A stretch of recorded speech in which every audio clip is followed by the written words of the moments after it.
गल्ती धोका खाने रहेछ आखिर चिन्तैले लैजाने तिमी घाममा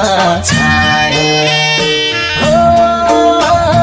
भन्ने गर्थ्यौ निष्ठुरी तिमी घाममा छाया आउँदो रहेछ सम्झना